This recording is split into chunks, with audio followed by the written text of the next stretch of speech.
Olá, boa tarde. O meu nome é Liliana Coutinho, sou programadora de debates e conferências da Culturgest e eu vou mudar já a língua para inglês porque a sessão de hoje é em inglês. So, welcome. Thank you for being here today for this conference, for this online conference. Today we'll give continuity to this line of thought that we've been working here at Culturgest on ecological issues, ecological thought, and also how do we as humans, how do we relate with our ecological context and with the other living beings in general. We are recording this session, so you can, just to let you know that you can let your image on, or you can just close your video as you want, but we are recording. And today we'll start with Elisa Aaltola conference, and then you can also intervene and participate in this conversation, both by putting your questions in the chat or connecting your camera and the audio, but only after Elisa Aaltola's intervention.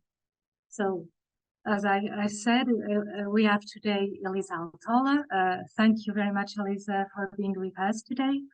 Elisa works as a senior researcher in philosophy at the University of Turku, Finland, and her research has focused on animal philosophy and normative moral psychology. She has worked a lot on animal ethics, so it's perhaps one of the leading figures in philosophy in Finland, working about this subject. She published 8 books on these topics, including Varieties of Empathy, Moral Psychology, and Animal Ethics, published in 2018. Animal Ethics and Philosophy, Questioning the Orthodoxy, from 2014, and Animal Suffering, Philosophy and Culture in 2012. Elisa is also an activist. She has a strong political voice in Finland on these questions, but about this perhaps we can speak afterwards during our conversation. Today the title of our talk is Love as a Moral Method, Biofilia in the Era of Climate Change, the Extinction of Species and Animal Exploitation. So Elisa, thank you again, and I'll give you the virtual stage to you. So welcome. Just the microphone. Yes, thank you. And thank you also for the invitation to speak. This is a privilege and an honor. And I wish I could have been there in person earlier this autumn, but unfortunately that event had to be cancelled because I got a severe bronchitis then. But it was fortunate that we could arrange this session online.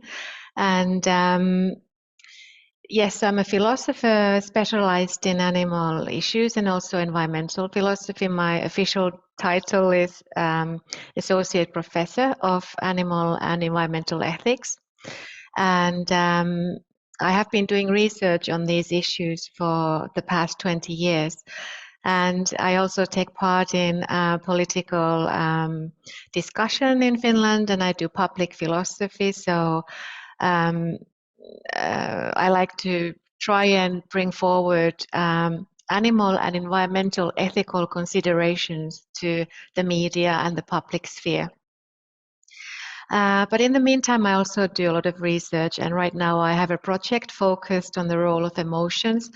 That project is interdisciplinary, so I'm co-authoring the research with psychologists, biologists, and other scholars, and we're trying to map out how emotions and language influence our attitudes towards non-human animals. But in this talk, I will focus on love as an emotion that could help us in this era of destruction. I will start sharing my screen.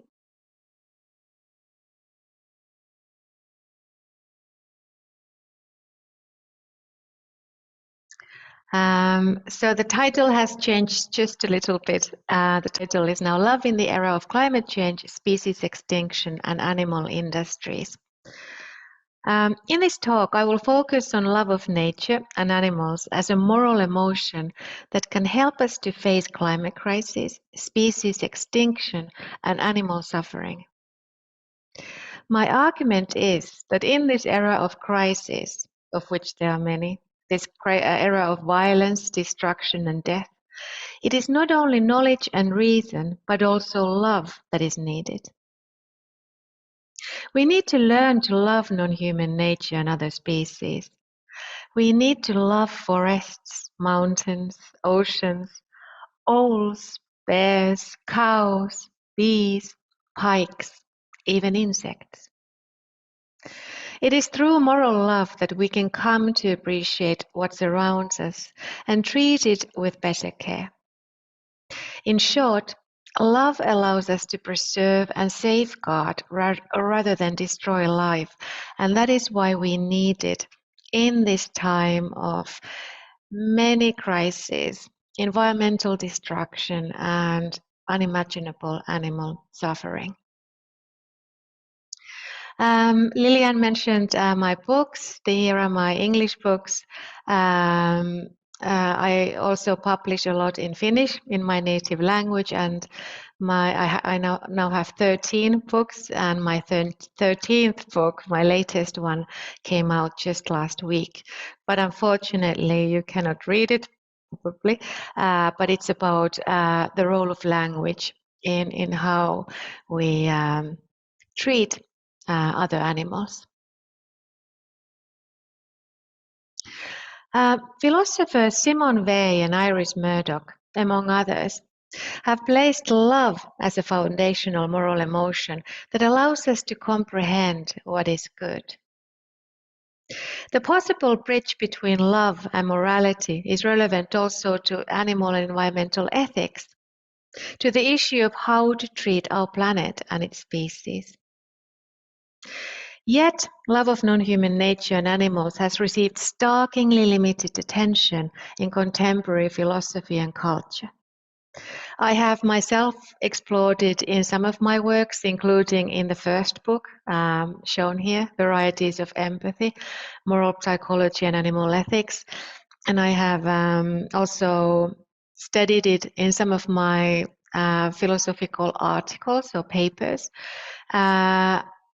But also this work is limited, and there are not many scholars who look into the function and role of love in how we treat non-human beings and how we could treat them better. So the relationship between love and morality in the context of environmental and animal ethics is something that remains unresearched, unfortunately. This oversight forms the core question of this talk. What is love of non-human nature, also called biophilia? And what are its moral implications? What is love and how is it connected to morality? In these times of climate change, species extinction and rapidly growing animal agriculture, animal industries, mapping out the potential connections between love and moral regard is more important than ever. Whilst acknowledging that there are numerous competing definitions of love, I will focus on one classic among them, namely Plato's definition of love, Platonic love, in other words. And I will later in the talk introduce what Weil and Murdoch mentioned above had to say about the topic. And I want to, before I go into the full presentation, I want to emphasize that we often think of love only in the romantic sense of the term. It's unfortunate that we in Western cultures tend to focus so much on romantic love whilst overlooking other varieties of love, such as love of friends or love of family, um, and love of nature and animals. This limits our moral imagination. We need to broaden our understanding of what love means and what are its possible moral consequences. What does love teach us about morality and how we ought to treat our friends, our family, our cultures, other people, strangers, and how we ought to treat non-human nature and animals. So this talk will go beyond romantic love, definitely, and speak of moral love, a sort of love that is, I argue, necessary from the point of view of morality. Plato's Dialogue Symposium is perhaps the most famous philosophical text on love, written 2,500 years ago. In it, figures such as Aristophanes and Socrates debate the meaning of love. Recalling the views of priestess Diotima, Socrates suggests that love is about appreciating transcendental ideas manifested in the object of one's love. In short, love is not directed towards individuals, but rather the universal ideas and perfections they portray. Ideas such as the good, truth, and beauty. When I love a person, I love the truth, goodness, and beauty they express. So love is not about individual beings, but rather the ideas that those beings manifest. Since love concerns universal ideas, it allows the lover to connect with the eternal reality and to catch a trace of immortality. The transcendental nature of love thereby offers union with the everlasting world of ideas. As we love truth, beauty, and goodness, we connect with those ideas and we transcend this concrete reality and float above towards another level of existence. Ultimately, love allows us to gain knowledge of the perfection of beauty itself, and in so doing becomes nothing less than a method of metaphysical insight. In a state of such love, the lover will be, and I quote here, drawing towards and contemplating the vast sea of beauty. He will create many fair and noble thoughts, and notions in boundless love of wisdom, until on that shore he grows and waxes strong, and at last the vision is revealed to him of a single science, which is the science of beauty everywhere. So Plato argues, or Socrates in his dialogue, Socrates was a character in Plato's dialogues, he argues that when we love somebody, we love the ideas they manifest, and that this leads to metaphysical insights. We become more capable of understanding what reality consists of, what is important in life, and we even start to understand beauty itself. We start to see beauty of the world. And through this, we connect with the universe. We connect with the immortal level of Plato's ideas or forms, which he argued to be the most real form of existence. So love is a very powerful emotion. Love, therefore, is not focused on particular creatures, but the universal qualities they manifest. This may sound abstract and even alienated from everyday conceptions of love, from the everyday perspective of how we speak of love as erotic lust or infatuation or as a very mundane or everyday type of phenomenon. But the Platonic definition is not as rare as one may think. It finds echoes in Christian notions of love, which ask one to love the divine reflected in the ordinary beings and things of the world. Common examples of Platonic love can also be found beyond religion. Perhaps it is from Plato that contemporary Western individualistic cultures have adopted the idealism often present in romantic love, which invites many to search for a romantic partner with perfect qualities. Here, love becomes a quest for higher levels of excellence in, for instance, the beauty or intellect of one's partner. So we start to chase ideas in the beloved, even though those ideals and ideas might not be what Plato was speaking of. Most importantly, Platonic love comes with moral implications. Although his dialogue was written with a sense of comedy and humor, it's quite a funny dialogue, and people are getting quite drunk on the wine that they're drinking. They are offering speeches about love and toasting those speeches with more wine until they're all quite drunk. And there's erotic tension in the dialogue as well, since Plato is yearning for one of the participants and is infatuated with somebody. But besides this comic and humorous element in the dialogue, it also represents what's fundamental to Plato's philosophy, namely the idea that there is a immaterial level of existence, the level of ideas, or what is usually called forms, beauty, truth, and good, the good or goodness. And this comes with moral implications.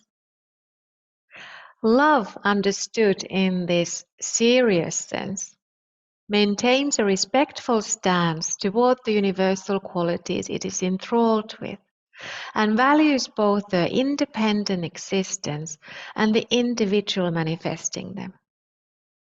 In other words, Platonic love invites us to appreciate its object. We start to have moral regard towards the beloved. Now, can Platonic love be applied to non-human nature and animals? The answer is yes, and indeed Western history has witnessed several well-known instances of love focused on the qualities of other animals and nature. So we can apply Plato's understanding of love also to non-human nature and animals.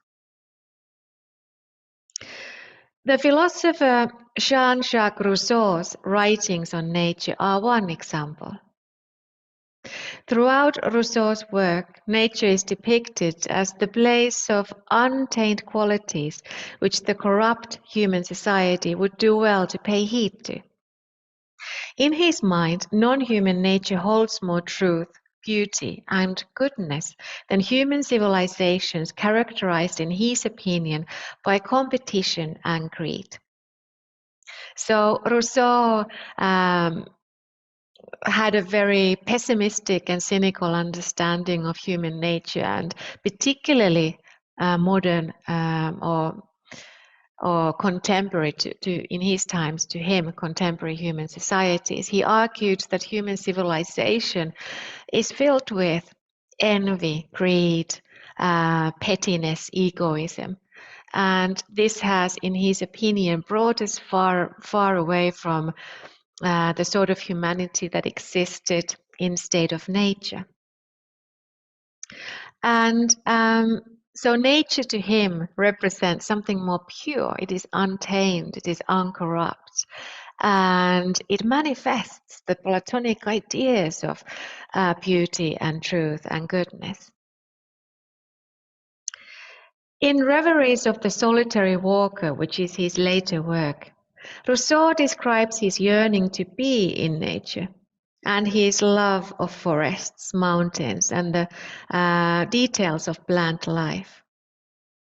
Non-human nature becomes a place characterized by Platonic ideals, which the civil society causes Rousseau much anxiety and disappointment. In short, he is tired of people and in love with nature. Further, tranquil qualities of the non-human world ignite transcendental epiphanies in Rousseau, which signal a connection between him and reality. Such epiphanies are most notably evident in his description of an incident where a large dog had knocked him off his feet and he lost consciousness. When Rousseau came back to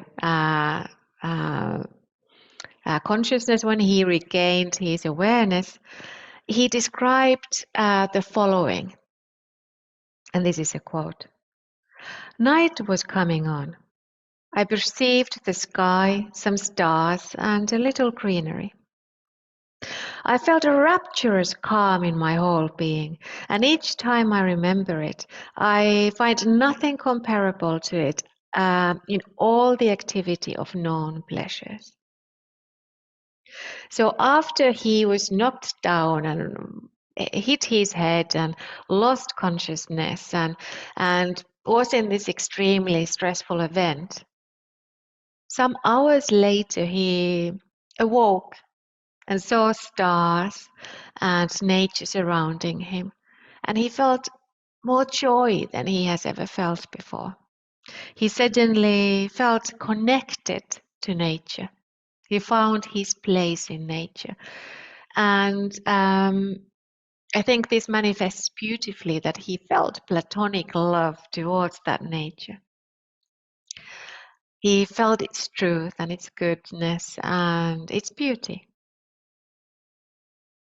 Although Rousseau is no environmental ethicist in the contemporary sense of the term, reverence for nature is evident in his philosophy, as you can see in this quote.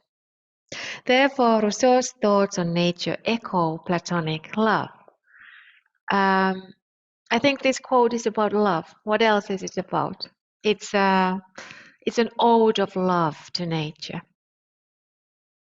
We often feel a sense of connection also in romantic love. We might also feel connected to our friends or connected to our family or even strangers. And Rousseau is describing this joy of connection in relation to nature. And in so doing, I think he's being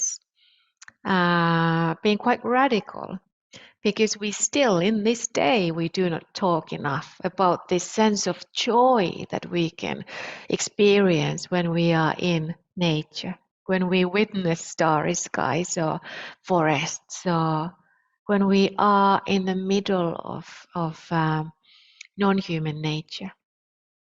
So this is a beautiful way of manifesting Platonic love towards nature. Platonic love is also evident in the writings of the 19th century transcendentalists who lived in the United States, such as Henry Thoreau and Ralph Waldo Emerson, who were, by the way, greatly influenced by Rousseau. These are thinkers who wrote a lot about wilderness in particular. They escaped civilization, the new cities that were quickly growing in America, and they wanted to go back to nature. So they spent a lot of time in forests. They took walks, long excursions into the wilderness. And then they wrote about their experiences, and they wanted to remind city folks, people living in these quickly growing urban areas, that we need to preserve nature, and that there is something in nature that transcends the ordinary upheavals and cacophonies of civilization. So they speak in a very Platonic sense, and they also speak in a similar way that Rousseau, in the quote just mentioned, described his sense of connection and joy in nature. In their writing, these thinkers, Thoreau and Emerson, and some others as well, they argue that nature consists of both the concrete level available to our senses and the level of ideas akin to the Platonic world of forms. Beyond the forest that we can see, smell, hear, taste, or touch is another level consisting of beauty, goodness, and truth.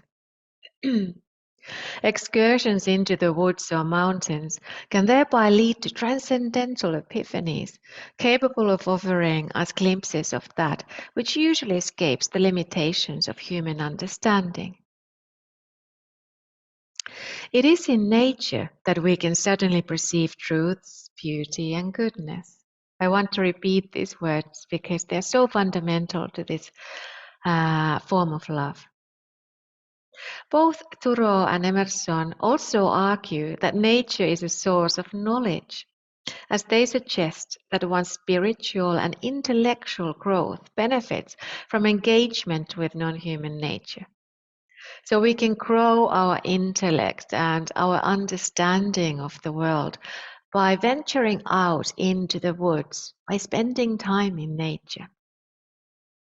Indeed, we can best learn how to alleviate the woes of human societies by turning our attention to the workings of nature.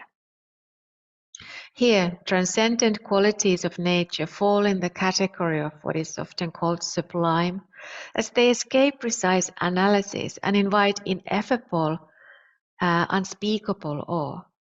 So in nature, we can undergo the sort of awe and exhilaration and fascination that escapes words. In this vein, Thoreau describes how nature can spark a sense of the sort of indescribable existence that exceeds scientific knowledge and anything one could ever feel in a city. In nature, one is touched by awe-inspiring qualities which everyday reason and language struggle to capture. In forests, we touch the divine.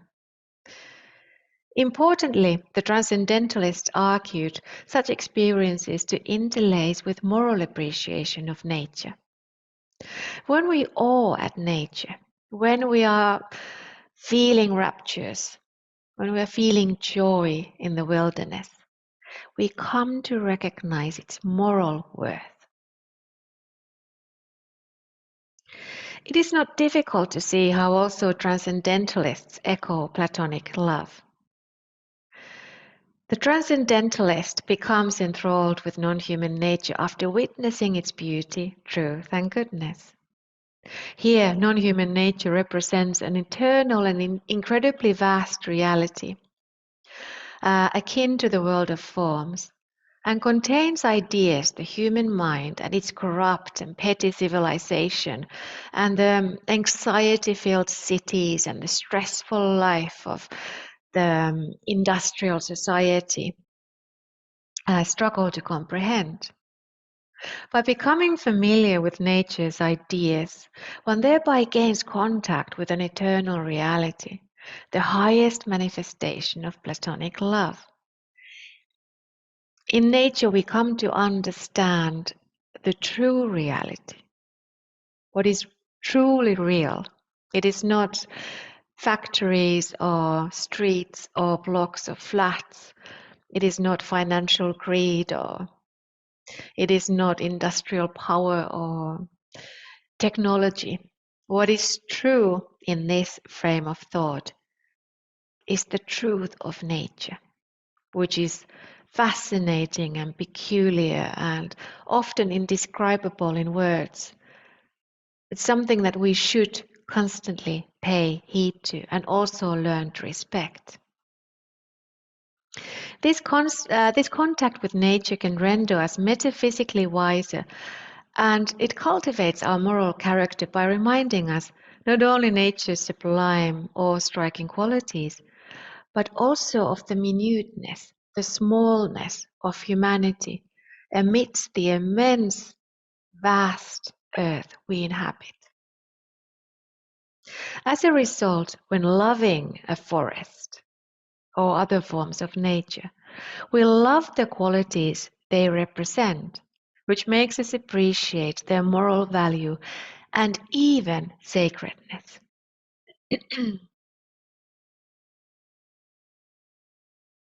There are also other culturally renowned instances of Platonic love of nature. Obvious traces of such love crisscross Romantic art, the era of art that was particularly heaving in the 19th century, where nature surfaces as a source of the sublime just mentioned, whether this be the magnificent beauty of rugged landscapes, the hidden truths found from the minute details of delicate flowers, or the powerful moral teachings of the wild. Often Romantic artists focused on breathtaking sceneries and violent seas or other sort of rapturous and magnificent and spectacular sights of nature. But of course, they could also focus on the tiniest details of flowers, for instance, as many Romantic poets did. For instance, Wordsworth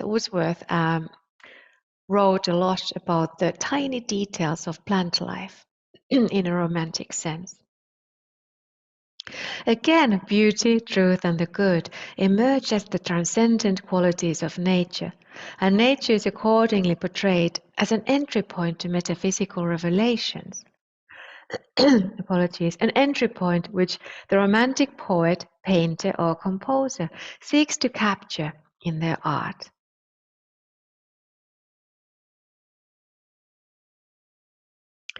Further, in Romanticism, contact with non-human nature is often depicted in terms of love and other powerful emotions, such as elevation, awe, and joy. Through undergoing such emotions, one can both access the reality of ideas and come to appreciate nature's moral significance. Echoes of the symposium are again evident as the lover of nature is captivated by its qualities, thereby gaining access to an internal reality, undergoing intense metaphysical insights, and becoming morally wiser. The romantic artist stands before mountains and oceans, ready to receive their powerful truths.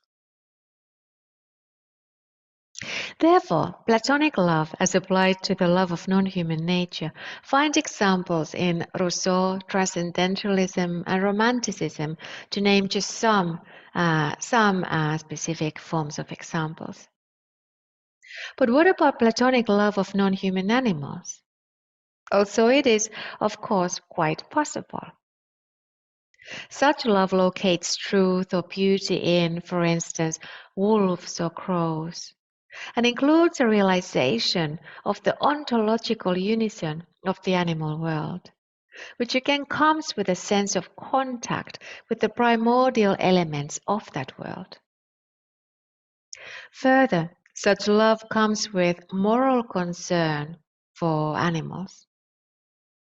Here, love of animals consists of sudden moments of realizing the beauty of a fox, dog, hawk, or lizard, and wishing them well. Platonic love of other animals is most evident in nature, as one awes at the transcendent qualities of both the forest and the elks or ants or whatever other species inhabiting it. Yet such love can also focus on domesticated animals. For the trained eye, there is beauty in a pig or a cow. Indeed, the Romantics were eager to celebrate their love of animals, to a point of portraying them as nearly divine creatures invested with sublime beauty and wisdom. So also animals frequently visit Romantic art, and there are some striking pieces of poetry and visual arts that focus on animals. Also, some transcendentalists focusing on the love-inspiring qualities of focused on the love-inspiring qualities of other animals and combined this with moral concern and practices such as vegetarianism and veganism. So in the 19th century, we not only have transcendentalism and romantic art, but we also see the birth of animal welfare thought, animal welfare legislation started to be formed. And we also see vegetarianism and even veganism becoming more common. Of course, they were still marginal, but they became a phenomenon. And it's actually interesting to think of Mary Shelley's Frankenstein, which is a famous piece of romantic literature. And Frankenstein's being, Dr. Frankenstein's creation, was a vegetarian, and one can also empathize with him because he's this creature that humans who have created him do not understand. So one can also interpret a sort of animality into this creature. What later became a monster is called the creature in the original novel, and it's interesting to think of its links to animality and the newly growing search to better understand those animals that have previously been marginalized. So there's some food for thought there.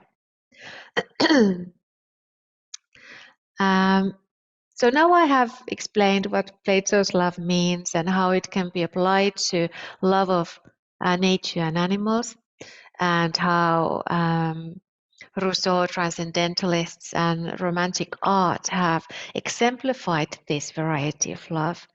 But I will now look into the possible problems and also the challenges of Plato's love.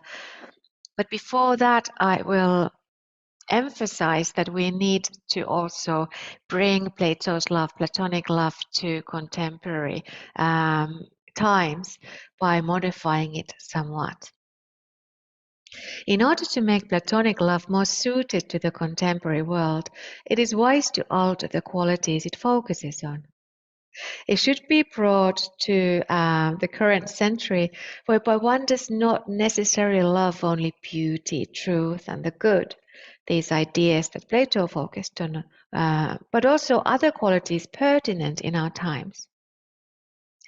I suggest that the love-inducing qualities present in other animals and nature, which love could focus on, can be found from the universal features frequently underscored in environmental and animal ethics. These qualities include consciousness, life, vulnerability, agency, and diversity. So my suggestion is that we could undergo Platonic love to these forms of ideas or features rather than focusing only on Plato's original ideas.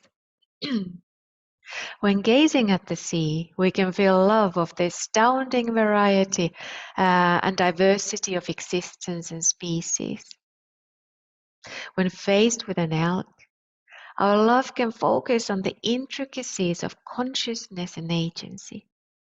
And when observing and loving a forest, we undergo love on account of the forest's heaving life and profound vulnerability.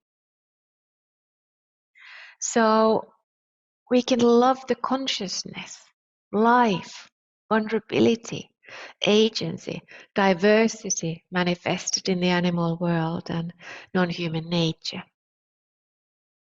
And I think this is something worth exploring more.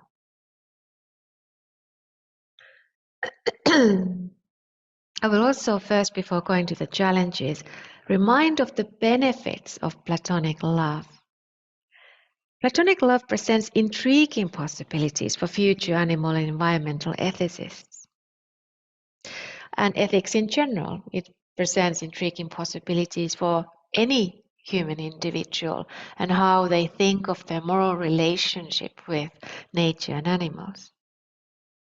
It appears rare in the contemporary era to suggest that one's love of animals and nature is directed towards their universal features, such as beauty or consciousness.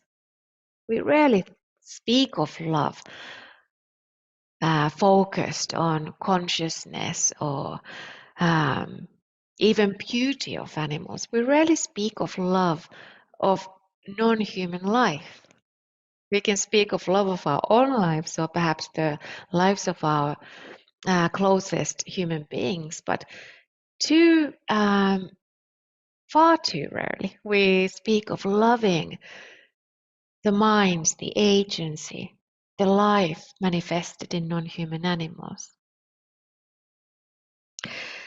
Instead, love of the non-human realm is arguably often based on personal preferences and feel-good, dopamine-fueled factors, whereby we love those animals and nature which we happen to find subjectively appealing and which give us pleasure. This risks reducing love into a flippant, biased, and unreliable emotion with little moral content and capable of facilitating increasing levels of destruction. So we often, instead of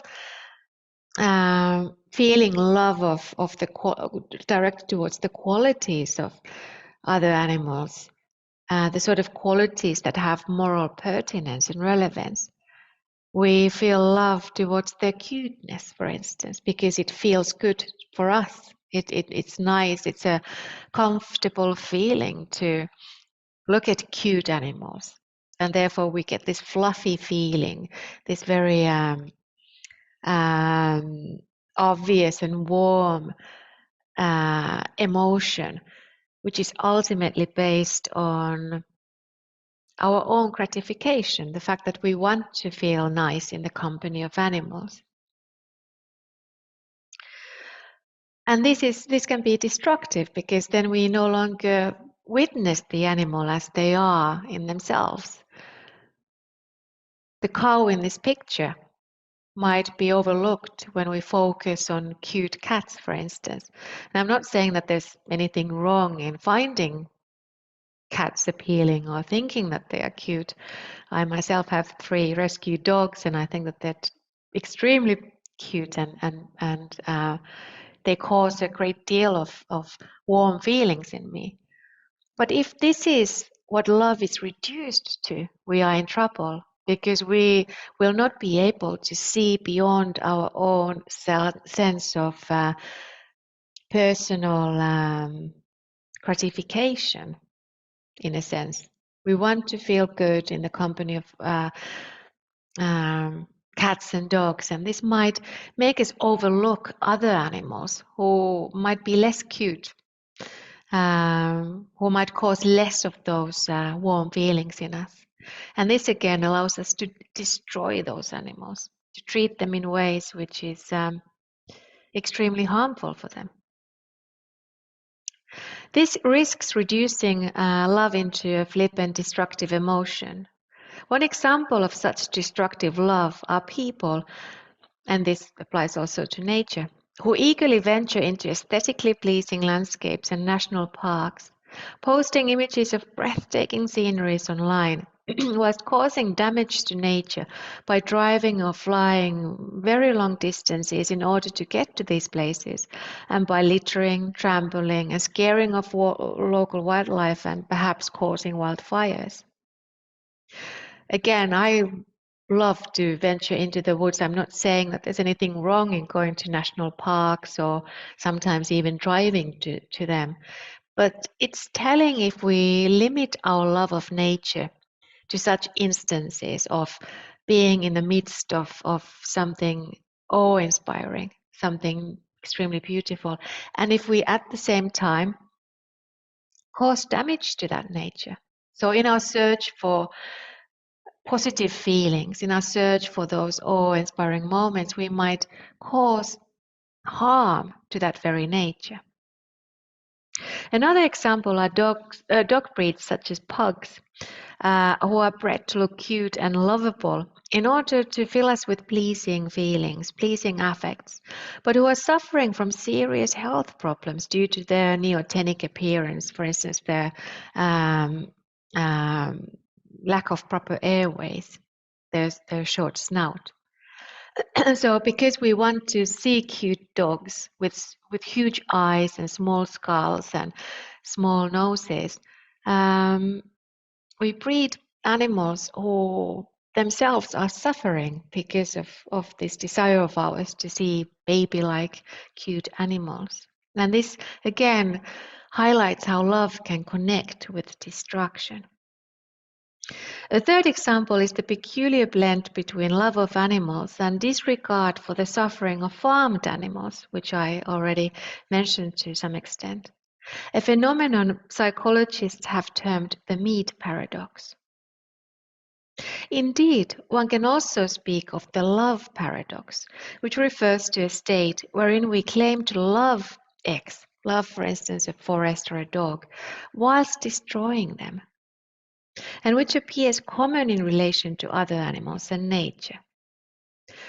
People often cite that they love nature and animals, and at the same time they carry on harming both that nature and those animals. And this is what I have called the love paradox. And I think that it interlinks with the meat paradox, which refers to a phenomenon where we care about animals, and yet as societies consume more and more of them and raise them in conditions where they cannot live good lives. So these two are very much interlinked, and I argue that the love paradox feeds the meat paradox. And precisely because our understanding of love too often focuses on fluffy feelings and something that is ultimately quite self-serving and egoistic, the desire to feel good in the company of others. It is precisely because of this that we can neglect the beloved and cause it severe harm. And therefore, we should think of love in other terms. We should broaden our understanding of love. In other words, when claiming to love and nature, we sometimes, in fact, take part in egoistic destruction, which prioritizes self-focused hedonistic gains whilst overlooking the moral significance of the beloved. The normative benefit of Platonic love is that it allows us to escape such egoism by depicting love as a more morally germane emotion, capable of focusing on the beloved and appreciating her worth. The moral implications are simple, yet radical. Other animals and nature are not mere human property, nor is their value purely instrumental. They are not mere resources for human beings. Instead, we must learn to see their independent realities and to offer them more moral respect, moral regard. And so my argument is that Platonic love can at best, in its kind of most cultivated form, allow us to escape the meat paradox and the love paradox by making us pay attention to the qualities and ideas that I just mentioned. For instance, the consciousness of animals, their agency, their vulnerability, or the life on this planet, the vulnerability of non-human nature, the vulnerability of forests, the diversity of existence. So if we focus on these ideas, we can move from the sort of egoistic love that leads to these paradoxes and begin to appreciate animals and nature in the moral sense of the term. But as I will later say, also platonic love can, of course, fall into the grip of the love paradox. So as I said earlier, it can focus on majestic sceneries and the sort of joy that we can undergo ourselves in nature, for instance. And when it overdoes this, also it faces the risk of the love paradox. But I will come to that later. At this moment, I want to emphasize that platonic love does have benefits. It can help us to become more moral in our love of animals and nature. Such love may sound overly abstract and therefore impractical from the viewpoint of moral psychology. However, there are practical reasons to argue that it does act as a moral motivation. Empirical studies have shown that wilderness experiences, wherein human individuals are brought to non-human nature, often include perceptions of transcendent beauty and truth in other species and natural entities, such as mountains or forests, followed by a sense of connectedness with the seemingly eternal nature and moral epiphanies concerning the normative moral importance of that nature. Indeed, time spent in nature can facilitate experiences of encountering vastness and beauty that exceed the ordinary life and transcend the self, transcend our egoistic notion of the self-interest. And time spent in nature can also come with a sense of connection with a sublime reality. So these sorts of platonic instances of loving nature are not limited to the time of the transcendentalists or romantic art, and they are not something that is esoteric, but rather we can all undergo this variety of love when we visit places of wilderness, for example, or even just the city park, or when we are in the company of other animals. All of this intertwines, according to research, with awe and reverence. In other words, according to empirical studies, we can become mesmerized by nature in a way that leads to metaphysical upheavals and insights and strong moral awareness. The forest can invite us to a different, even magical reality for which there are no words, but which seems more true, good, and beautiful than anything. This confirms that platonic love of nature is a real and even relatively common and widespread moral psychological phenomenon. It is not mere theory, but people truly do undergo this variety of love when in wilderness, for example. Importantly, the transcendental epiphanies can entwine with moral change, as studies also manifest that many of those who have spent time in the wild want to change their lifestyles in accordance with their newly awakened environmental values. So when people are brought into places of wilderness and they are asked to stay there for a few days or even a few weeks, they start to report quite strong sense of connection with that nature and metaphysical revelations. They start to suddenly understand that they are just one tiny part of this enormous earth. And they also start to report that they want to change how they treat non-human nature. So these sorts of experiences can have moral importance. Platonic love can act as a potent moral motivation and in my view should be given more consideration precisely for this reason in environmental and also animal ethics. Particularly in this era of climate crisis, burning forests, species extinction and animal industries, there is an urgent need for love. We must learn to love forests, oceans, swamps, mountains, wolves, pigs, salmon, bees, and cows. Indeed, it is the forsaking of such love, the inability to love that which is not human, which is partly to blame for the current crisis and the unnecessary harm and enormous violence which nature and animals are subjected to on a systemic, everyday basis. Here, Plato's love can help lead the way.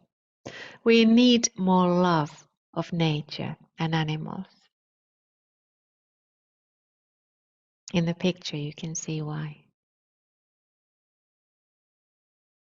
Yet, as I said earlier, Platonic love also faces challenges. The first of these concerns the manner in which it centers on positive qualities and by implication pushes less perfect qualities beyond the scope of love. Thereby, one's love of, for instance, unappealing, chaotic, or destructive beings and entities, as opposed to beautiful, truthful, and good ones, would become a conceptual impossibility. This emphasis on the positive can be questioned, as for instance the philosopher Søren Kierkegaard contended that we ought to love also that which is difficult and even pained. Indeed, according to Kierkegaard, the true test of love is whether it can flourish in challenging contexts and attend to also those who are troublesome or whom we might fear. Resounding the Christian notion of love, Christian caritas, the word for love in the Christian tradition is caritas. Kierkegaard goes on to suggest that love is most deserved by the most imperfect rather than the most perfect among us. So we should not only love that which is beautiful and good, or in which we see a lot of truth, we should also love that which is challenging to us, which we might feel is competing with us, or which we are afraid of, or which somehow poses obstacles on the way of how we feel. Kierkegaard's reminder is valuable. There are obvious moral reasons to direct love towards also that which is not obviously positive in our minds, for love is often needed most where there is tension, struggle, and challenges, even brokenness. It is tempting and easy to love that which is close to perfection in its beauty, truth, and goodness. However, does doing so truly capture the nature of love? This question is noteworthy also in regard to love of the non-human world. When such love is directed only towards the pristine national parks mentioned earlier, breathtaking sceneries or majestic species, it appears hollow, as does love of animals that extends only to, for instance, cute pets.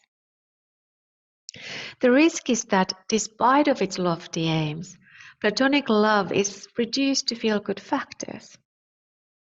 Thereby, what began as Platonic love can collapse into egoistic pursuit of gratification, self-serving interests, and the love paradox mentioned just before becomes relevant once more. So when we idealize things, when we idealize humans or non-human nature or non-human animals, the risk is that we only seek what is positive. And when we are met with something challenging, which does not give us happiness, that can and does not bring positive connotations to our mind, that can mean that we cannot love those entities of nature, those sorts of animals, or those sorts of human beings. And this is a mistake. Platonic love should be extended to also that which is challenging. Non-human nature can be extremely beautiful. It can seem extremely good. Its truth is evident. It comes with a lot of truth. More truth there is than there is perhaps anywhere. You can look at this wolf and see beauty. You can see truth. You can see how, in her way, she's part of the good of nature, the ecosystem, the existence of life. She enables other species to exist, even when she's a predator and when she's preying on other animals. She fulfills an important role in ecology. So therefore, she's part of the wider good of nature. But at the same time, she's also something else. She can seem challenging to farmers.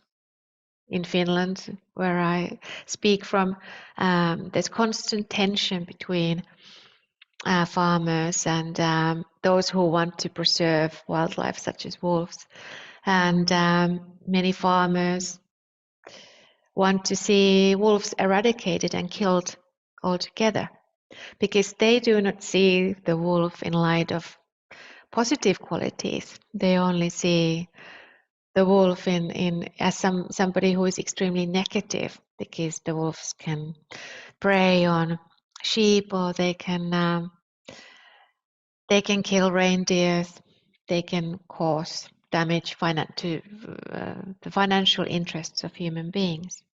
And when these farmers and sometimes hunters, also hunters, want to see wolves killed because they want the prey animals to themselves, they don't want the wolves to kill the animals that they want to hunt.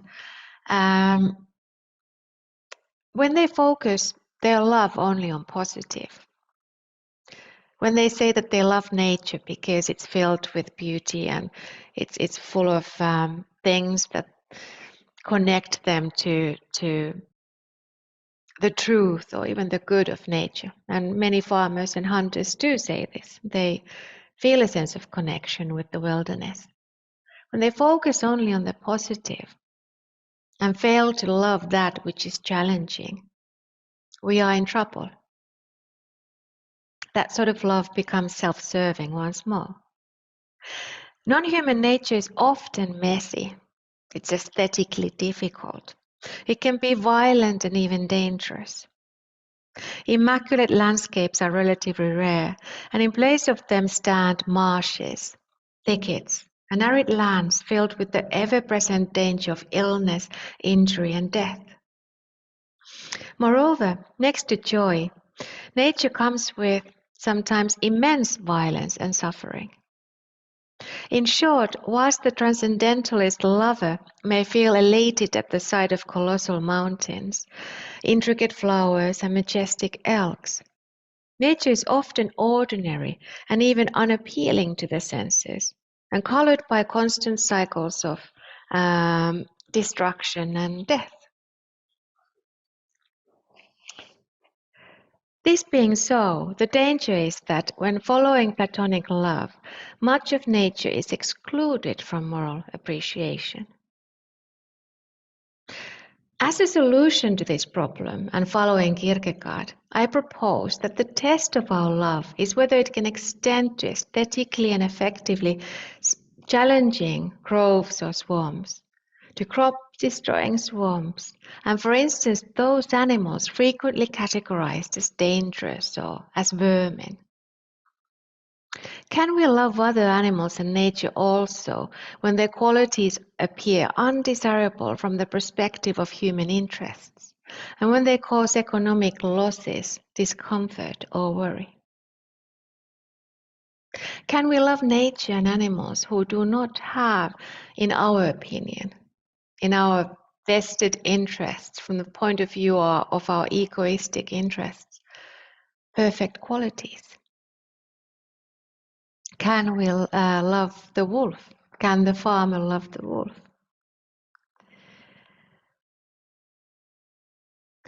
I think this should be the test of our love of nature and animals. I think that the true test of loving the forest, loving the wild, loving animals is, for instance, can we love the wolf? Can we love a rat? Can we love snakes?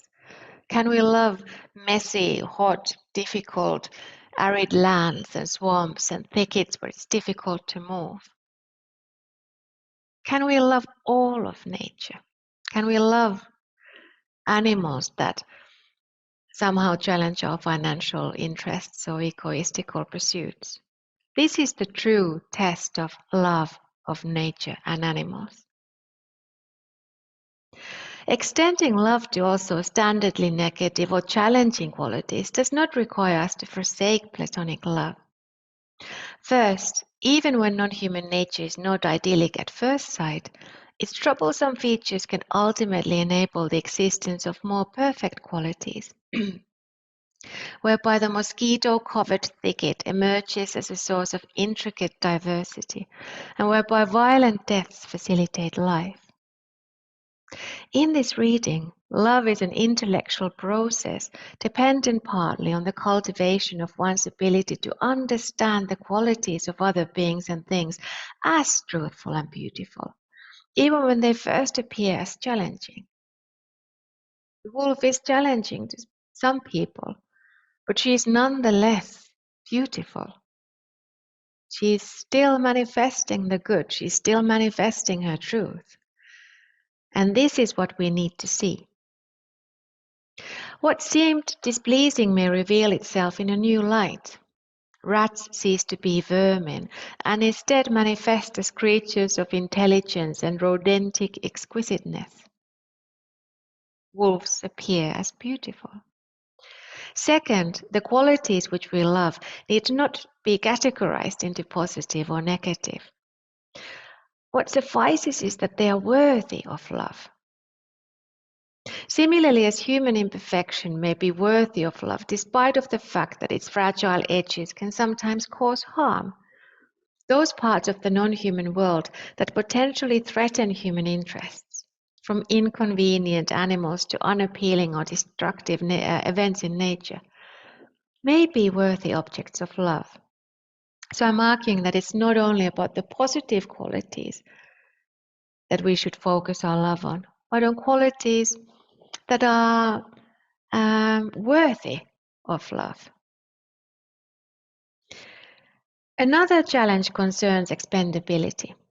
Since Platonic love can, in principle, be directed towards any being or thing that manifests the relevant qualities, the objects of love are replaceable. Anyone expressing the coveted qualities will do. Indeed, this is what Plato proposes.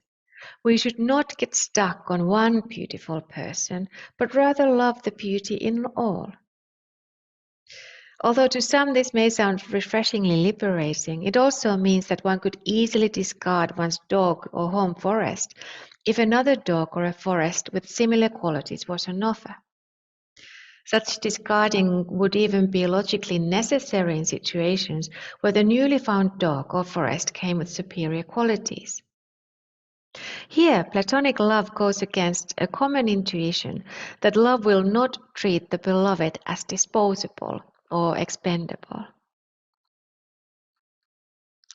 One way to address this issue is to deny its moral relevance. So what if the objects of love are disposable? This does not necessarily imply lack of moral worth. It simply means that we share value with others, that there can be many whom we love. This is highly relevant to environmental ethics. Exclusivity is alien to the sort of love of non-human beings and things that holds relevance from the perspective of environmental and animal ethics. We must love many, adapt to nature's constant alteration, and continually bring new creatures and things into the scope of our love. There are so many to love that it would be a mistake to limit our focus only on one particular being.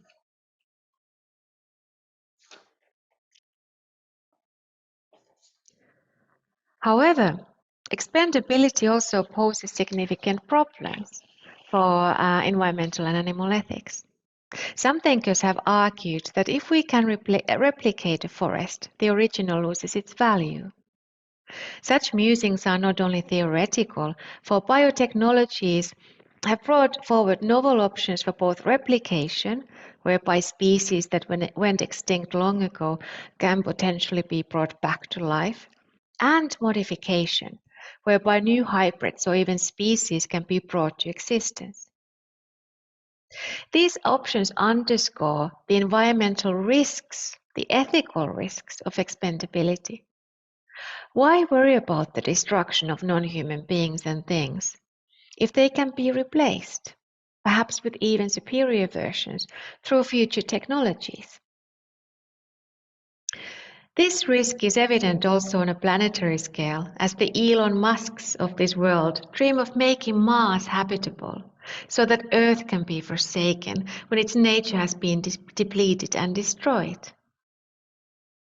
Would Earth have any special significance if another habitable and lusher planet was found? If not, can we still meaningfully proclaim to love Earth and its non-human nature? These questions underscore the counterintuitivity of replaceability and expandability, and with it, the possible inadequacy of Platonic love. So even if we must love many, we cannot replace the beloved so easily without losing the moral importance of love. If we replace planet Earth with another viable planet someday, can we still argue that we love Earth? And if we replace a dog with another dog, can we truly argue that we love that dog? I claim not. So although Platonic love comes with merits, it alone does not provide an adequate account of love. It risks ignoring the unique value of our loved ones, the potential consequence of which would see the objects of our love become but insignificant and easily replaceable containers of worthy qualities. If we only focus on universal ideas and qualities, do we not risk ignoring something fundamental to love, namely the particular, unique, irreplaceable being or thing right in front of us? If we can replace this wolf with another, do we really love her? That is my question. One way to address the problem of expandability comes from Simone Weil's and Iris Murdoch's philosophy, the two thinkers whom I mentioned in the beginning of this talk. According to Weil and Murdoch, love consists of an epistemic state called attention. Simply put, in a state of attention, we come to see the world as it is. And this is a direct quote from Murdoch. In a state of attention, we come to see the world as it is. Indeed, attention is about witnessing the realness or truth of another. Through attention, we come to recognize the realities of others, their truths. Such attention and its ability to recognize truths is nothing less than love. Murdoch argues, love is truth. Truth is love. And it is through attention that we can grasp truth. So ultimately, attention is also love. Weil further describes attention as the ability to set aside one's ego. She argues that it is important to stop placing one's own self as the center of the universe. We are to become less egoistical and more capable of truly focusing on the world outside of ourselves. I will now quote Weil. I has to be passive. Attention alone, that attention which is so full that the eye disappears, is required of me. So I has to be passive. We need to let go of the self and our own ego. And attention alone, that attention which is so full that the I disappears, is required of me. And when we do this, Bay argues that we know how to love. So love is about attention, and attention is about seeing the truth of others and pushing our own ego aside. Both Murdoch and Way claim that attention thereby is love. Love consists of becoming open to the reality of another being. The moral implications of love as attention are many. First, as just argued, love urges us to notice the reality of another. As Murdoch famously stated, love is the extremely difficult realization that something other than oneself is real. This realization may seem simple, yet it is uncomfortably challenging. We have to stop thinking that we are the lead actors of the universe, the stars of this show, and to recognize that all other beings are equally real, equally worthy. We not only note that others exist, that's not what Murdoch is referring to. It's not about noting the existence of others, but we also recognize that their existence is equally relevant to our own, that they are just as real as we are. As we tend to be preoccupied with our own perspective and interests, recognizing this can be truly extremely difficult. Yet it is what could finally motivate us to approach others in the light of the good, in light of morality. This sort of love as attention, could change whole societies and radically alter how we treat non-human nature and animals. This is my argument.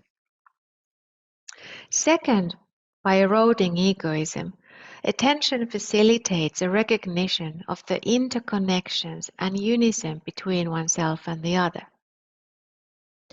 We are no longer imprisoned into our own individualistic existence, where we worry about what we are feeling and what our interests are and how happy we are. But instead, we adopt a more relational and open way of thinking and living. We become open to the world.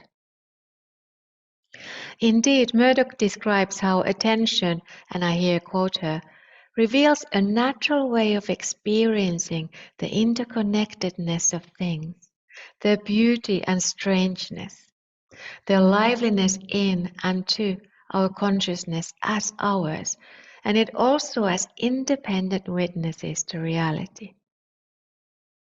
So attention reveals how we connect with others. It reveals the beauty and strangeness of others and how their lives entangle with ours, and how they at the same time remain independent and part of us, and how we are never mere individuals, somehow separate from the world, but always part of the world, part of other beings.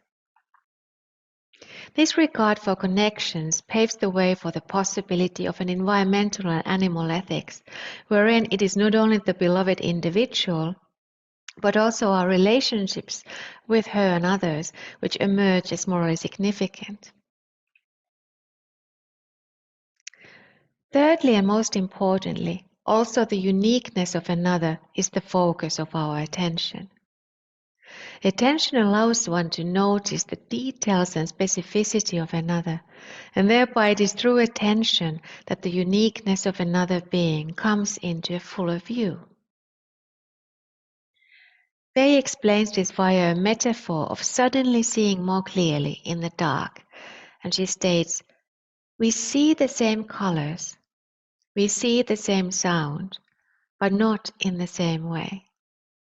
So she describes attention and the moral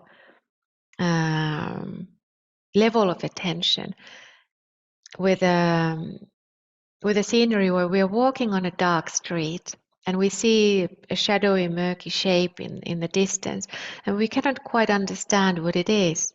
But when we come closer to it and we pay our attention to it fully, we start to see what it is. We see the same colors, we hear the same sound, but not in the same way. And suddenly we realize what it is. And this is what I argue love and Plato's love should also take into account. We should notice the uniqueness of others. We should come to see them as they are, not as expendable and replaceable things that merely manifest universal ideas and generic categories such as consciousness, but as unique beings with whom we have relationships and who have their own perspectives onto the world. Therefore, although Way and Murdoch draw from Plato's metaphysics, which emphasize universal ideas, they combine it with their own brand of focus on detail and uniqueness. Whilst universal qualities such as truth and good reserve an important role, what we love in another is those qualities' unique and particular expression. Universalism here entwines with exceptionality. We can appreciate both universal ideas such as beauty and their inimitable, irreplaceable manifestations, meaning unique individuals or unique forests.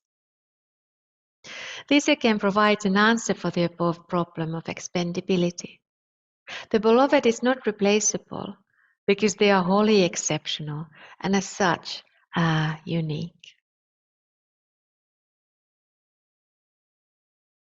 I will soon wrap up, but I will briefly still go into what does this sort of love mean from the perspective of non-human nature and animals.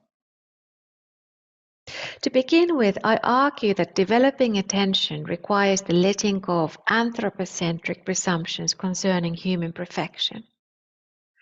Although cultural narratives keep insisting that humans are flawless, images of God or pinnacles of evolution, this is not true.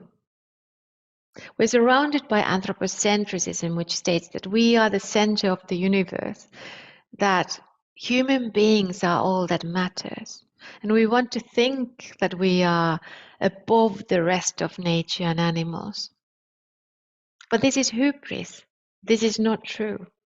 We are part of that world. We are not better or above it. We are unique. We have our own sort of capacities that come with unique value, but also other species have their own particular capacities and their own unique variety of value. We are one species among a multitude of others, all perfected and advanced in their own ways. When taking into account the capacities and intricacies found in non-human nature, human supremacy, anthropocentrism, human egotism is no longer warranted.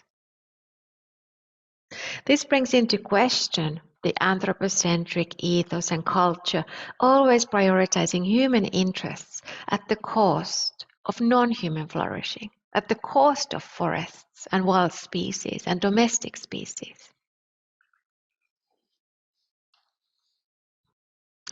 When letting go of egoism, we may begin to appreciate the existence of animals, not as instruments for human use, but rather as agents of their own lives. As a result, one may start to appreciate the truth of animals, which I understand to refer to apprehending that animals have their own capacities and realities, their own minds and inner lives. Lover's attention guides us to ask, what is the reality of a pig, independent from how human societies make use of her? It is attention that asks us to think of the perspective of this pig, her reality, regardless of how she's used. We are to notice her unique way of existing, her unique reality. When spending time with this question without constant references to human interests, financial gain, or culinary desires, we may come to see glimpses of the pig as she is in herself. These glimpses and moments, and the very act of paying attention to the pig's reality, are nothing less than love. Applying Wei's quote from earlier, we see the same colors, we hear the same sound, but not in the same way. And what I mean by this is that we often, in this anthropocentric culture, we sideline animals. We do not think of pigs, for instance. We do not focus on them. Many see them as meat, as generic creatures who are not interesting, as mundane beings who are discarded somewhere and who are finally met on the plate. But what if we chose another attitude?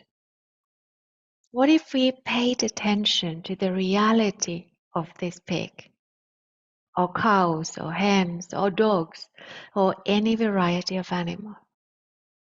What if we truly just paid attention, stopped on our tracks, and sat still and focused on what is it like to be a pig? Envisioned, using our imagination, what is it like to be this animal? What if we were to gain more knowledge, scientific knowledge and anecdotal knowledge of her, thereby growing and advancing our understanding of her reality? What if we focused on her? Who is she? What is her truth? What is it like to be her in animal agriculture or the human society? What are the realities of her and other animals? Such love of nature and animals comes with moral lessons. First, when loving a non-human being, we acknowledge that her existence is equally real as our own, and that her own viewpoint, her inner life, is as relevant as is ours. This prevents us from sidelining animal experiences and instead invites us to pay heed to the viewpoints of hens, cows, wolves, rats, vipers, eels, cockroaches, and other animals. Second, attention towards animals reminds us of the interconnections between humans and their kin, the webs between different ways of being, which also give wider moral meaning to human existence and urge people to protect planet Earth and its ecologies. Third, love as attention comes with the recognition of the uniqueness of the animal. When being attentive towards a pig, we open up to her minute details, the distinctiveness of her being, her irreplaceability. Therefore, attention is not about generic categories, such as the abstract concept pigs, but about individuals and their uniqueness. How does this particular pig exist? What may her viewpoint hold? And how does she make sense of her reality? In other words, what is it like to be another animal on this shared earth? Now, importantly, thinking about these issues, means that all individual animals are inexpendable, irreplaceable. Moreover, love as attention evokes empathy and moral concern towards the uniqueness manifested in each animal. The more we notice the details of the fox, the more we can envision her experiences and viewpoint, and the more morally relevant she becomes to us. In sum, when approached via love as attention, non-human animals will not remain faceless representatives of generic categories and as such easily expendable, but rather emerge as unique individuals, each deserving of our moral consideration. The same argument could be made, although with some adjustments, about love of non-human nature. So we could just as easily think of the uniqueness of each forest or plant or ocean, lake, mountain. Therefore, love as attention helps to solve the most serious challenge faced by Platonic love, the problem of replaceability, expendability. The beloved is not expendable because attention allows us to recognize her intricate nature, which makes her unique and irreplaceable. The beloved is not a generic manifestation of universal qualities, but rather a unique being who manifests those qualities in her own singular fashion. This pig is unique. She is not replaceable. She is not a prototype of a pig. She is not a generic category. She is a unique individual.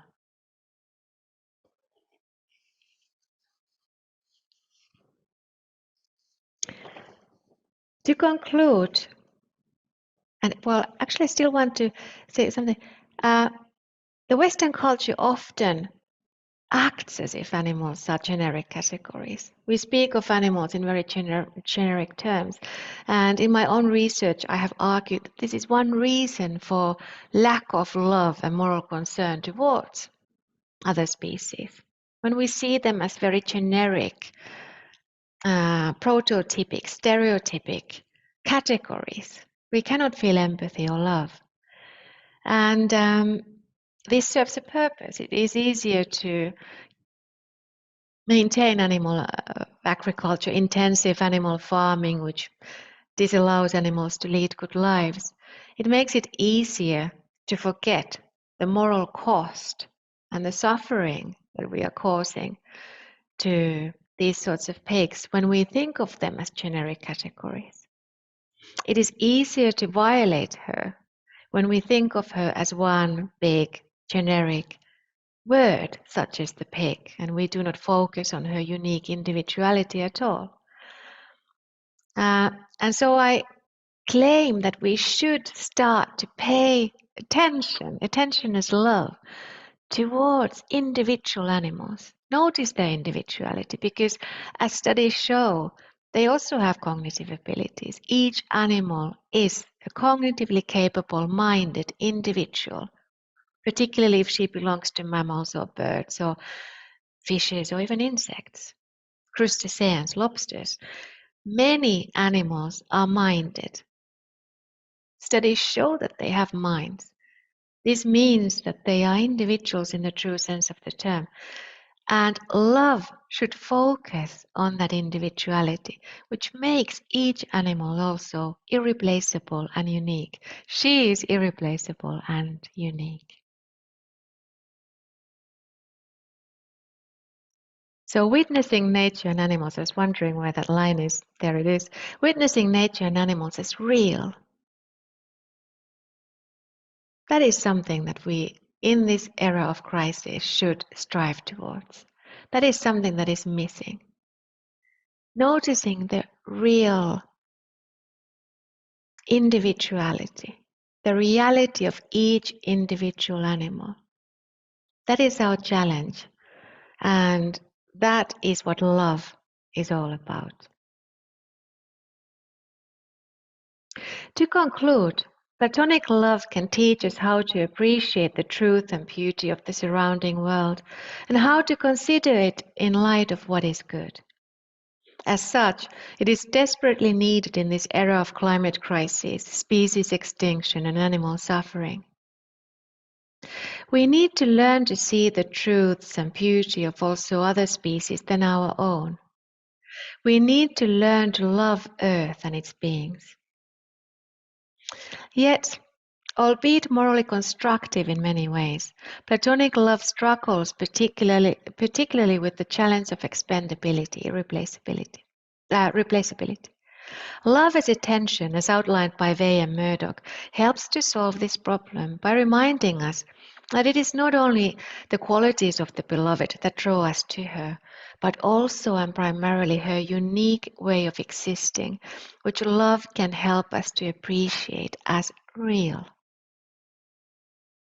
It is this realness of forests, lakes, swamps, deserts, whales, seagulls, badgers, sheep, lobsters, and octopuses that we finally need to recognize in order to salvage their existence and protect rather than harm Earth's abundant, beautiful life.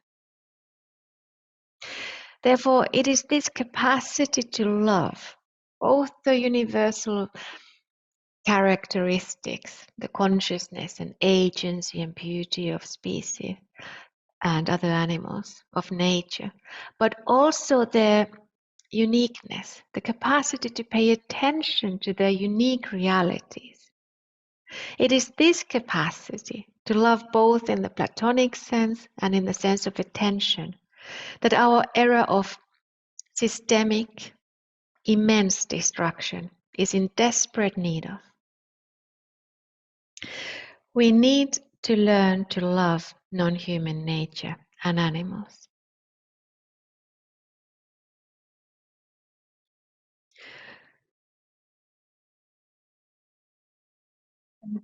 And look at this earth. This is unique. This is the only one we have. This is something to focus on. Looking at this earth, paying attention to it, and considering that we are part of it. We are part of this beautiful, magnificent reality, which is also very vulnerable and filled with astounding variety of life and agency and consciousness, diversity. We need to protect this planet's life. We need to protect its nature, and we need to protect its animals. Thank you.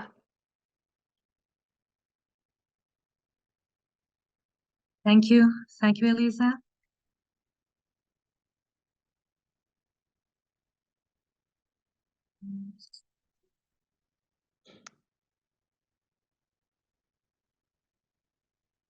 Thank you, Elisa.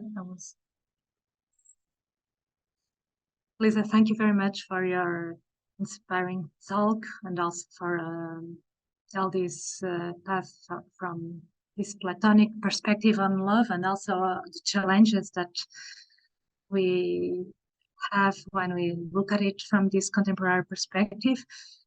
This is the time we have some minutes to discuss a little bit what you presented to us. It was it was a lot and rich presentation. I already have one question, and I will ask to those who are with us if you want to put your questions perhaps in the chat, or you can also speak.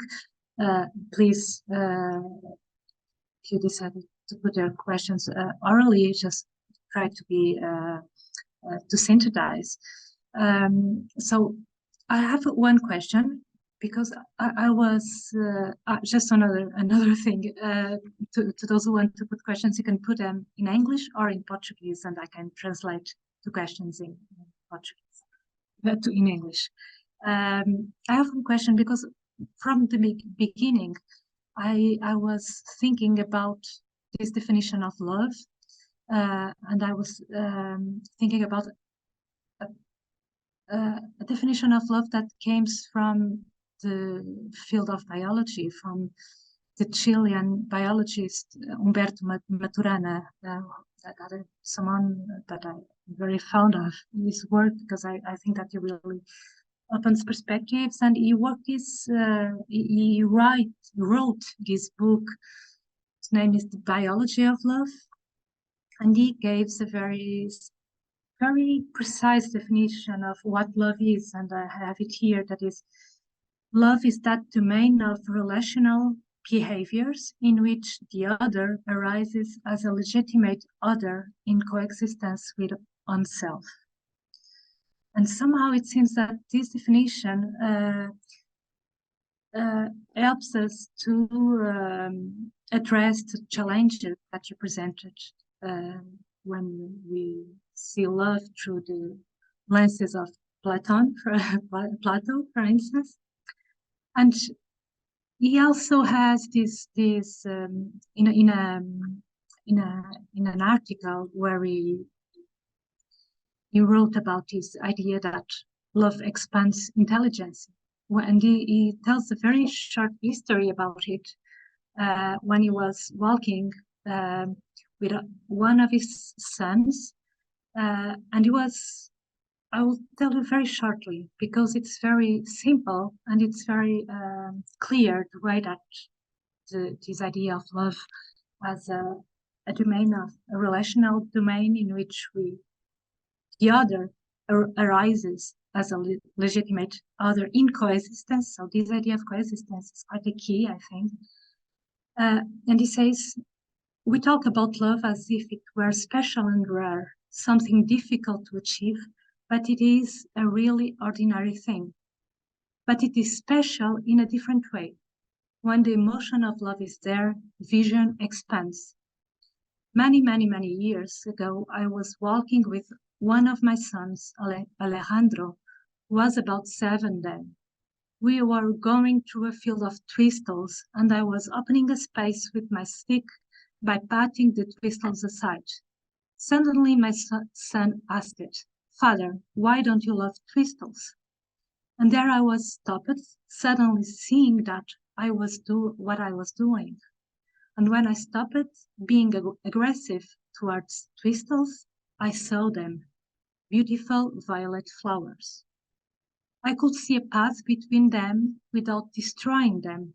But the point is that at 7, Alessandro knew exactly the nature of love as a relational behavior. So this idea that when we adopt this relational behavior, we start to expand also our consciousness, a word that you used also as a moral value of our contemporary times. So I have here another question, but perhaps I will let you just to react to this. Oh yes, well that's fascinating. Thank you so much for that. I would love for you to send me that quote. I would love to use that in my future work. I am planning to write a book in English about different varieties of love in the context of animals in particular, and I'm looking for all sorts of definitions, and that sounds extremely interesting. I have not heard of that quote. But the metaphor of vision is important in this context and interesting because also Iris Murdoch, whom I mentioned in the talk, she uses that metaphor quite a lot. So she argues that love is about training one's vision, and we become more capable of seeing reality when we are in a state of love. And so in that sense, it also expands our minds and our mental abilities and goes together with the intellect. And what you said about the relational aspect in the beginning of your comment, that also is intriguing because in, for instance, feminist ethics, love is often defined in a relational sense. So it's about entering into relation with somebody or having a shared history and perceiving there to be a shared future. And so it's never about a separate individual from far away feeling love to something that's far removed from her, but it's about the interconnected relations in which we exist. And here you cannot even separate the individual from one individual from another in any kind of categorical way. And so yes, that's extremely interesting and very well suited for this context. Yes. Thank you, Lisa. I have here another question that is from Andre Barata. And he says, "Hello, Elisa. I really enjoyed your presentation. Thank you very much. I'd like to ask you a few questions as a devil's advocate." So you have here a devil's advocate. So the question is, do examples of the emotion of joy, even commotion, aesthetic or ethical, in the contemplation of nature, genuinely constitute a feeling of love? And even if this is the case, doesn't love presuppose a choice, the choice of the beloved part over everything else, which remains respectable nonetheless?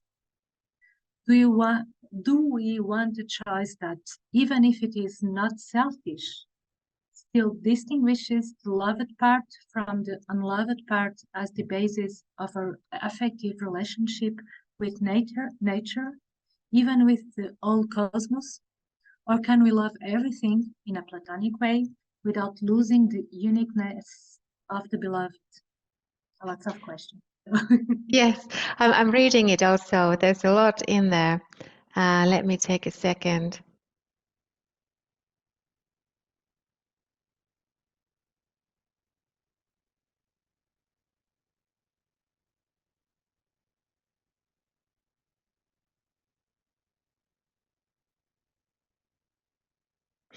Oh, there's a lot in that question. Well, first of all, when it comes, I think that there are many questions. So first of all, when it comes to the first part, as with any emotion, in the philosophy of defining them, there's a lot of tension or variety. So there are competing definitions of love, and there are competing definitions of what it means to have a particular emotion. And for some, it's enough to have an attitude. We don't need to feel any what are called affects. We don't need to feel anything in our body. We don't need to feel any particular thing. We just have the attitude of love, for instance, which can sometimes coexist with different sorts of momentary feelings, such as joy or happiness or comfort. And I like this type of framing what emotions are. So it's not about always having a strong sense of belonging, for instance. It can be just an attitude, the attitude that I love forests or I love pigs. Right now, I don't feel any intense upheaval in my body. I don't feel any strong feeling. I don't have an affect about it, but I have the attitude. And in different contexts, this attitude can interlink with different varieties of feeling, such as, for instance, joy. And so that's my answer to that. But as it comes to making a choice about what to love, I think that it is, or at least should be, a matter of choice. I'm very much in favor of what is called a cognitivist school in philosophy of emotions. So I think that emotions always have, or particularly morally important emotions, always have a cognitive content, so a kind of propositional content, or like a belief, for instance. They go inside with beliefs, and beliefs can cause them, and beliefs can be their target. So, for instance, when I love somebody, I think that they are, for instance, good, that they are good individuals. This might be a belief that coincides with my love and causes it to happen. And I think that it's important to think what makes us love and to give reasons for our love instead of simply going from one emotion to another without ever pausing to reflect what causes them and whether they are justified or appropriate or not. So that's my answer to that. It's a very good question. I think that this is relevant in environmental and animal ethics because we often, or many, don't feel love towards animals, but they should. Many don't feel love towards environmental entities such as forests or rivers, but they should, and so it's the appropriate emotion to have, and so therefore we do have reasons, and we can make choices what to love and what not.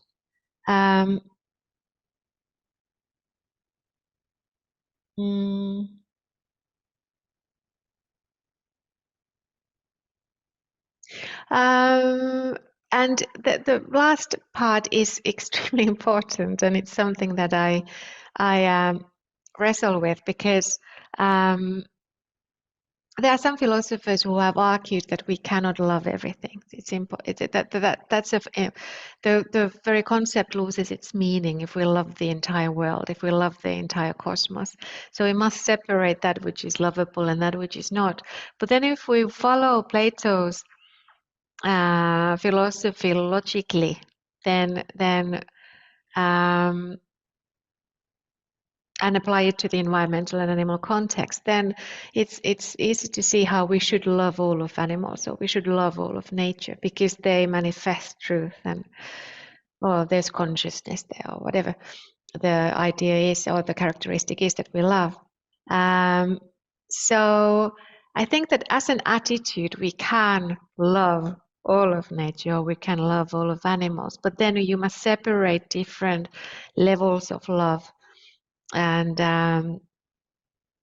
it's appropriate to love animals. There are good reasons to love all of the animal world, as opposed to, for instance, all of the pens of this world. So I don't need to love all the pens of the world. I don't need to love all of the reality, but I must love all animals if I am to become morally aware of them.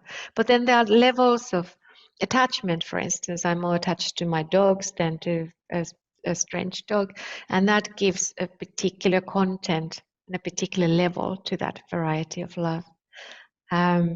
I hope that I answered your question. It's a very, very good and important and also difficult question in this context, but thank you. Thank you, Elisa. I found it very interesting, something that you just said, that is, we must, so it's kind of moral imperative, we must love animals in order to become more aware. So I think that is connection with becoming more aware, it's quite important in this, why it is so imperative. It's a kind of demand also.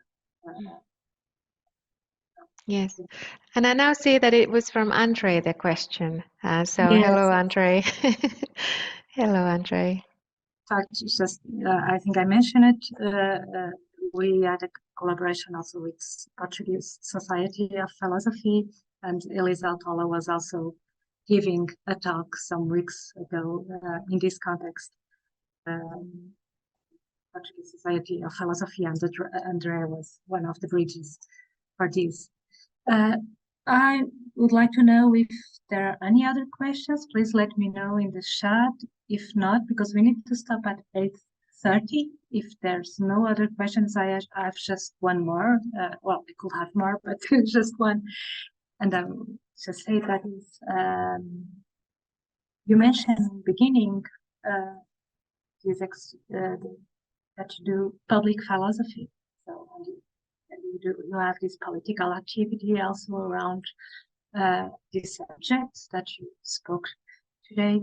I would like to know a little bit more about what it is to do public philosophy in this context and how it contributes to this process of raising the awareness. Well, thank you for that question. It's I don't know where to start from, because I do a lot of public advocacy. I speak in the mainstream media quite frequently about animals, on Finnish mainstream media, newspapers or TV or radio. Not every day, but frequently, regularly. And also I have social media accounts where I speak about these issues and also bring an ethical dimension into very practical matters, such as wolf hunting or animal farming or fur farming, which is still taking place in Finland. I think Portugal is now, your legislation is better to do, I think. Sure, I don't know very well if the legislation in Finland, so I don't know very well to compare, but we still have a lot of work to do in that field. Right. Okay. So I want to I like to think of philosophy as therapy of the society. I like to give people tools with which to think about contemporary issues in relation to animals and the environment, and I also like to contest people. So I propose arguments and I ask things, and this can sometimes lead to a lot of discussion, quite heated discussion, and I think that that's good, because then people are talking about what we are doing to other animals, and also sometimes I speak of the environmental destruction and climate crisis, and this is needed because we often take for granted how we view animals, what we think that they are like, what our beliefs are. We simply adopt them from our surroundings, our social surroundings, and we never question them. And there's a lot to be done, because there are an immense amount of individual beings who are intelligent and capable of forming emotions, who are having unbearable lives, in particularly animal agriculture. And so I want to be the philosopher who speaks about these things, but at the same time I do my philosophical research, and I try not to research those things that I'm speaking about the most. So right now I'm focused on the moral psychology of our relationship with animals, as I said. So that gives me a sort of a distance from my everyday public philosophy side of things. And I've been active in politics, in the sense that I was in the parliamentary election last spring, and it went quite well. I was in the Green Party, and it was the first time I've ever tried it, and I came second. But unfortunately, in my district, the Green Party took a nosedive, and there's now a very conservative coalition in the government, and the Green Party lost a lot of parliamentary members. So that meant that even though I had a lot of votes, I could not get in because of the election system. So, but maybe I'll try again, because and my point was to. Yes, my point was to bring the animal issue and the environmental issue to the parliament while still being a philosopher. So there's a lot to be done, and I urge anyone interested in animal and environmental issues or any political issues to be vocal about what is important to you. To engage with the institutions that. Exactly. We are arriving to the end, but there is here a small question. We don't have too much time, but I will put it because it's from Marcos Freitas, and he says, Elisa, thanks a lot. Loved your work, and I'm interested in knowing if you relate your research in any way with any variety of indigenous knowledge, if there is that. Oh, hello, Marcus. An excellent question. I gave a talk on this topic in a conference, or online conference, last year, where there were also indigenous people speaking, and indigenous perspectives were very much present. And I felt embarrassed as a white person from Nordic countries to be speaking about Plato, so it was difficult for me in that sense. And when I was listening to their talks, for instance, indigenous people from North America, they weren't speaking about love, but it was about moral psychology. I realized how much I have to learn. I follow feminist literature quite a lot, and I'm aware of the Nordic, like Sami indigenous peoples' ideas, but I would love for my upcoming book, which I'm working on right now, to include a chapter on indigenous perspectives, particularly towards love. And what I do know is that there are some cultures which have very relational ontologies and not individualistic in the slightest, and which are very holistic in the sense that human beings are not separated and from the rest of of the animal and world and non-human nature, and where anthropocentrism does not apply. And so I know about those ontologies, but I'm not familiar with the concept of love in particular as an emotion in indigenous cultures beyond the Sami people in Finland. So I need to look into that, and that's an excellent question and an excellent reminder. Thank you, Elisa, for the response, and I loved your work and speech. And I just got recently in contact with literature that may interest you, given what you just shared, like in the last part of your response, so I can share something. Yes, maybe if you can send an email to me, that would be excellent. Yes, perhaps I'll suggest so that I can make the bridge. My email is in the Kulturchest website, so you can just go to the team page and you will find my email and you can send me and I can do the bridge, okay? Thank you, Marcus. Thank you. So we are now at the time of ending this conversation. Thank you very much, Elisa, for your presence here today and for this interesting also. Please keep doing also your public philosophy work. This is something that needs to go from the most fundamental research in philosophy, but it needs to go in the wider public sphere. So thank you very much. I don't know if you want also to mention something. Yes, thank you for having me. It was really, I appreciate this opportunity, and it was my privilege to be speaking in this session. And so thank you for organizing this. And thank you for excellent comments and questions to you, Lilian, and Andre, and Marcos. And thank you for all the participants. This has been a joy. So thank you. Thank you so much. Thank you very much, Elisa, and speak soon. Thank you. Okay, speak soon. Bye. Thank you.